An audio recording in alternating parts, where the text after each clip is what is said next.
comisión bicameral de seguimiento de los atentados de la Embajada de Israel y de la AMIA. Desde ese momento, yo ya era senadora nacional, fui miembro de la comisión, primero como senadora y luego como diputada hasta el año 2001 en que finalizó el cometido de la comisión.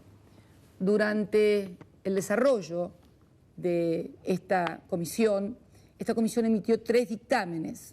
porque nuestra función no era la de convalidar un juicio, sino la de hacer seguimiento precisamente, y realmente sucedieron cosas muy graves en la justicia, tan graves sucedieron en esa causa que terminaron con la destitución del juez a cargo de la causa, el doctor Galeano, el procesamiento de los fiscales también que intervinieron en dicha causa, y cuando la causa pasó a juicio oral, todos los que habían sido acusados fueron absueltos y los jueces realmente del tribunal oral que tuvo a cargo el juzgamiento tuvieron juicios muy duros hacia la actuación de quienes habían sido las máximas autoridades. Es más, en el año 2000 el doctor Galeano había librado órdenes de detención de varios ciudadanos iraníes, entre ellos el ex embajador Eide Soleimanpour, que era el embajador de Irán en la Argentina durante el atentado, e Interpol procedió a su detención en la ciudad de Londres, mejor dicho, en la ciudad de Durham, creo que lo detuvieron, y pidieron a la justicia argentina que remitieran todas las pruebas que tenían en su haber para poder ser sometido a interrogatorio. La justicia argentina remitió todas las pruebas, que dice que fueron muy frondosas. Sin embargo, la justicia inglesa las consideró insuficientes y dictó el sobreseimiento y posterior libertad de Soleimanpour, debiendo la Argentina, obviamente, al perder este incidente, hacerse cargo de las costas. La situación estaba absolutamente estancada porque había órdenes de detención y nadie detenía a nadie. Todo el mundo paseaba por cualquier ciudad del mundo y las órdenes de detención no se cumplían. Y por supuesto ya llevamos 19 años casi en el caso de la AMIA y 21 años muy próximamente en marzo en el caso de la voladura de la embajada sin haber obtenido justicia para las víctimas y, lo que es más importante, sin poder haber interrogado a los que están acusados. Ustedes habrán observado cómo fue evolucionando la postura argentina y quiero decir que en cada uno de esos discursos que el presidente Kirchner y quien les habla pronunciamos ante las Naciones Unidas, fuimos acompañados siempre por los familiares, por las autoridades de la AMIA y por las autoridades de la DAIA. Es más, hay crónicas periodísticas donde después de cada una de las intervenciones, con las sucesivas propuestas que comenzamos a hacer a partir del año 2010, había habido una aceptación por parte de la comunidad en general y del pueblo argentino, porque en definitiva lo que se estaba tratando de hacer era precisamente establecer un mecanismo que pudiera salir del impas y absoluto en que estaba la causa. Precisamente, si mal no recuerdo, en el año 2010 es cuando propongo adoptar el caso Lockerbie, que era, sí, renunciar a la soberanía del país porque proponía hacer un juicio en un tercer país, con autoridades judiciales de un tercer país y con la legislación de ese tercer país. Para los que no lo saben, y lo expliqué, el caso Lockerbie es un atentado de terroristas libios contra un avión norteamericano. Esto no tuvo tampoco aceptación. Luego dijimos que estábamos dispuestos a escuchar y queríamos cooperación por parte de Irán, hasta que finalmente en el año 2012, unos días antes de que tuviera lugar, fue el año pasado, el encuentro que hacemos anualmente todos los países del mundo signatarios de Naciones Unidas, Irán manifiesta su deseo de dialogar para cooperar en el esclarecimiento del hecho. No ya en un tercer país, sino con la conformación de una comisión de 5 juristas prestigiosos internacionales que no pueden ser ni argentinos ni iraníes, cuyo dictamen no es vinculante para las partes porque se sigue respetando la legislación de ambos países, por lo tanto la justicia argentina no va a ser obstruida y mucho menos va a renunciar a la soberanía, y las autoridades judiciales argentinas podrán ir a Teherán a interrogar a todos los acusados, en presencia de juristas internacionales cuyo objetivo es asegurar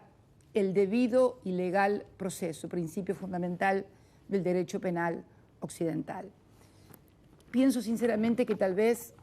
muchos creyeron que no lo íbamos a poder lograr, que no íbamos a poder lograr un entendimiento para que estas personas finalmente declararan ante el juez y ante el fiscal de la causa. Pero lo cierto es que hemos logrado esto, y esto constituye nada más ni nada menos que destrabar la causa y empezar un camino de encontrar definitivamente la verdad. No se trata solamente de hacer un juicio,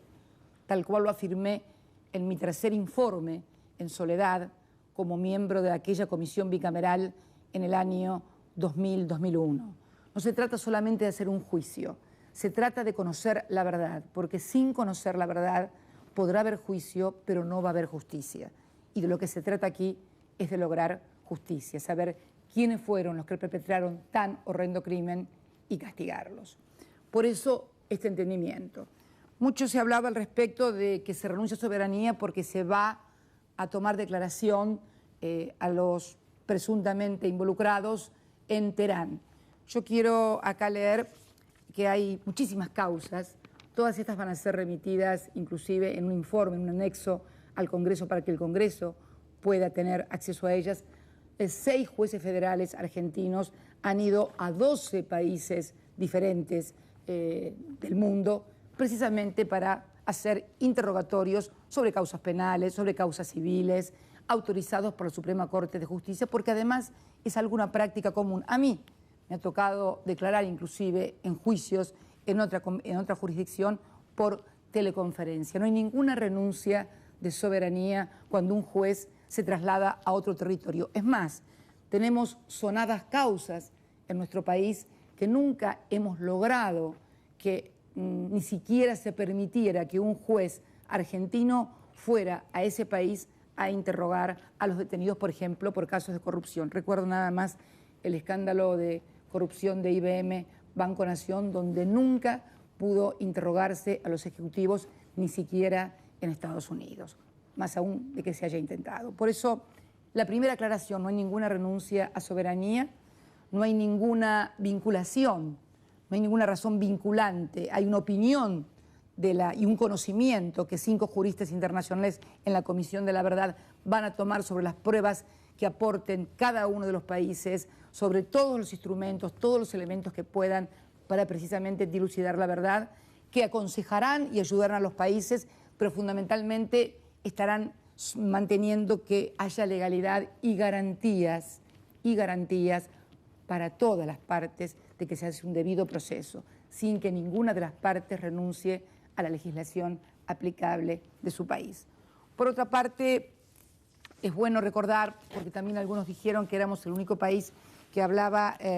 con Irán. Bueno, hace pocos días en Viena, Austria, tuvo lugar la Conferencia Internacional sobre Seguridad a la que asisten todos los países del mundo y a la cual también asistió nuestro país.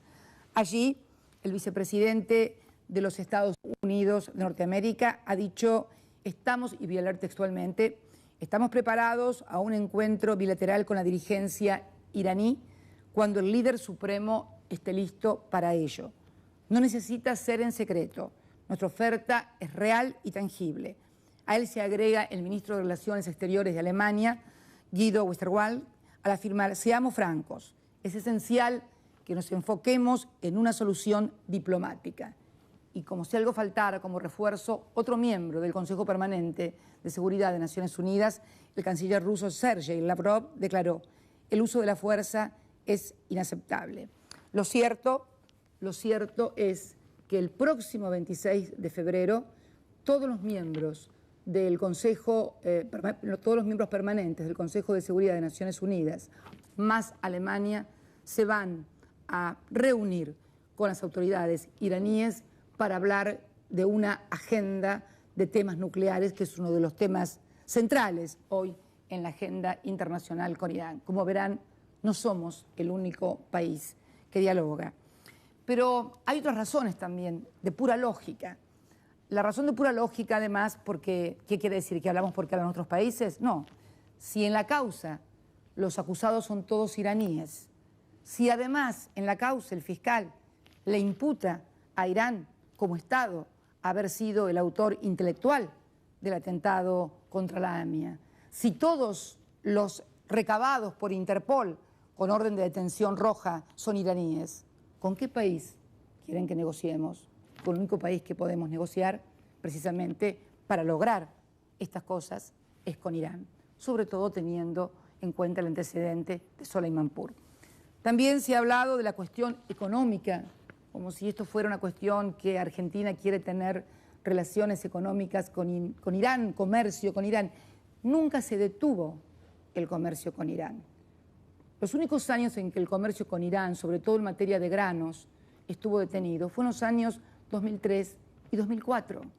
Y no fue por decisión de los empresarios argentinos, sino por boicot de Irán a raíz de la causa AMIA. Bueno recordar también, y quiero recordarles a todos, que esta presidenta no vende ningún producto a Irán y que tampoco tiene capacidad para decir a ningún empresario argentino con qué país debe comerciar o no debe comerciar,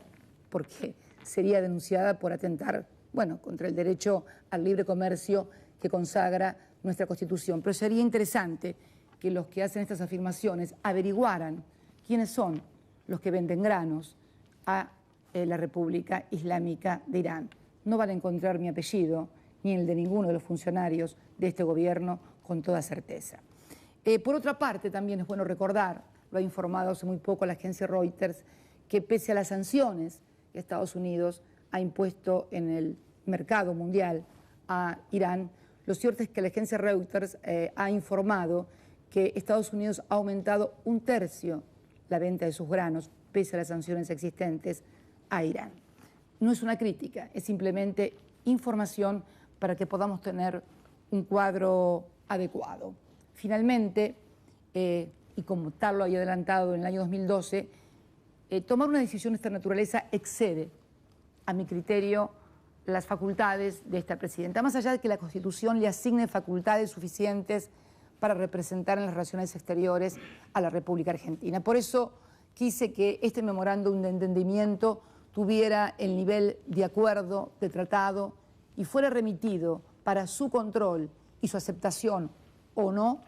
por parte del Parlamento argentino. Creemos que es obligación por parte de todos los que tienen representación federal y por todos aquellos que también tienen representación popular, emitir opinión sobre esta cuestión que no solamente hace a un atentado perpetrado contra la República Argentina y sus compatriotas, sino también, fundamentalmente, hace a profundas convicciones que tenemos todos los argentinos en la lucha contra el terrorismo internacional, pero fundamentalmente también en la lucha por la memoria, la verdad, la justicia, los derechos humanos y la paz. Esta presidenta tiene un gran compromiso con la causa AMIA, porque en soledad me tocó discutir, debatir en el seno de la comisión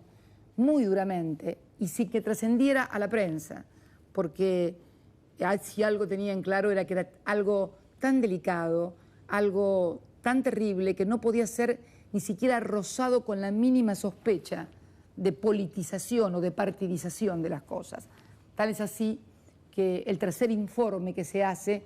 yo lo firmo en disidencia total, aparte del resto, y denuncio de que en realidad se está convalidando una puesta en escena que había realizado el juez Galeano y que esto finalmente iba a terminar muy mal. Desgraciadamente no me equivoqué.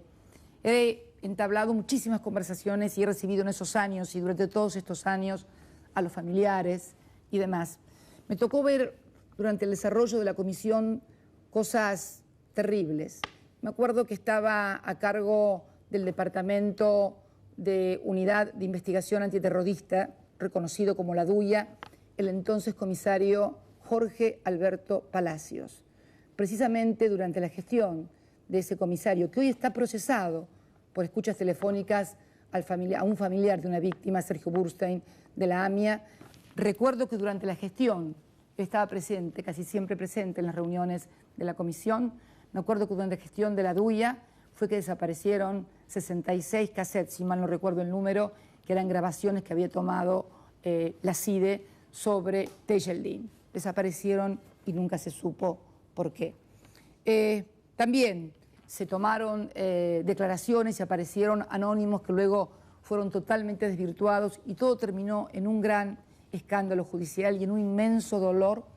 para las víctimas y en una inmensa vergüenza para el país. Es precisamente lo que yo quiero volver a evitar. El dolor a los familiares y la vergüenza al país. Y fundamentalmente encontrar el camino para destrabar esta situación. Más fácil hubiera sido hacer lo que se vino haciendo siempre, por ejemplo, en la causa de la embajada. Seguir pidiendo monocordemente y casi como una liturgia todos los años ante Naciones Unidas que cooperen, que ayuden. Bueno, de hecho, en el año 2012 se presenta formalmente y comunica formalmente a la República Argentina a Irán que quiere conversar y que quiere dialogar sobre este tema. ¿Qué decíamos entonces los argentinos? No dialogamos como principio. Me parece que el diálogo es un principio fundamental de la Argentina en materia de política internacional y como profunda convicción. Por eso creo que todo lo que me ha tocado vivir como senadora en esa comisión, que otros que me acompañaron de otros partidos políticos pueden dar fe y testimonio, igual que los familiares y autoridades, todo lo que me ha tocado vivir luego desde la presidencia de Kirchner, con todas las acciones reconocidas por la propia comunidad, debo también admitirlo, como el gobierno que más ha hecho por el esclarecimiento, me llevan al convencimiento de que este memorándum que hemos acordado es un paso adelante para destrabar una causa que hace 19 años está paralizada y, mejor dicho, más que paralizada, ha ido para atrás, lo que es mucho peor también. Y en cuanto, bueno, a la voladura de la Embajada de Israel, debo decir que la comisión bicameral, que también seguía la investigación de este atentado, nunca pudo recibir por parte de la Suprema Corte de Justicia de la Nación ningún tipo de documentación, porque jamás pudimos acceder a ninguna documentación, por lo tanto no podemos dar cuenta de lo que realmente pasó en dicha investigación. Por eso quiero también decir que cuando hace unos días el Estado de Israel convocó a nuestro embajador para pedir explicaciones sobre la AMIA, me llamó poderosamente la atención que también no lo haya hecho, por ejemplo, sobre la Embajada de Israel, porque en realidad el atentado contra la AMIA fue un atentado contra la República Argentina en la que no murió ningún ciudadano israelí, en la que murieron argentinos y ciudadanos de otras nacionalidades. En cambio, la voladura de la Embajada de Israel es una auténtica violación al territorio de Israel, en la que también sí murieron ciudadanos israelíes, y además una violación al territorio argentino, porque para poder violar el territorio de la Embajada de Israel debieron primero violar el territorio argentino. Reflexiones que quiero compartir con todos los argentinos, con todas las argentinas, y el compromiso de este gobierno, que no es de ahora, es histórico, por la memoria, por la verdad y por la justicia. Con esta convicción, con este sentido profundo, casi espiritual, hacia quienes me conocen y saben todo lo que he luchado durante todos estos años por el esclarecimiento de este terrible atentado, es que me dirijo hoy a toda la comunidad argentina para explicar el sentido de este envío